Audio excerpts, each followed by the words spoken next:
Qədim zamanlarda bir padşah saraya gələn yolun üzərinə böyük bir qaya parçası qoydurur. Özü də pəncərənin qarşısına keçib baş verəcək hadisələri izləməyə başlayır. Səhərdən günortaya qədər ölkənin ən zəngin tacirləri, ən güclü karvan sahibləri, saray vəzifəliləri bir-bir gəlir və hamısı qaya parçasının ətrafından dolanıb saraya daxil olurlar. Hətta bir çoxları xalqından bu qədər vergi alır, amma yolları təmiz saxlaya bilmir deyə padşahı yüksək səslə tənqid edir.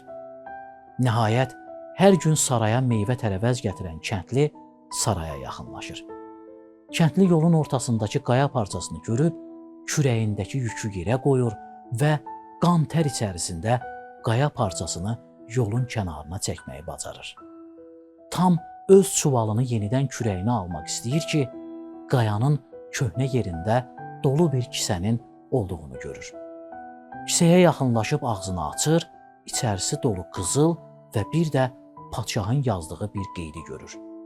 Həmin qeyddə bu qızıllar bu qayanı yoldan çəkən adama aiddir, deyirdi padşah. Kəndli bu gündə bir çoxumuzun fərqində olmadığı bir dərs almışdı. Hər maneə həyat şərtlərimizi daha da yaxşılaşdıracaq bir fürsətdir. Hər çətinliyin arxasından gələn bir rahatlıq, bir mükafat var. Şairin də dediyi kimi, deyirlər, kül olmaz atəş yanmadan, dənizlər durulmaz dalğalanmadan.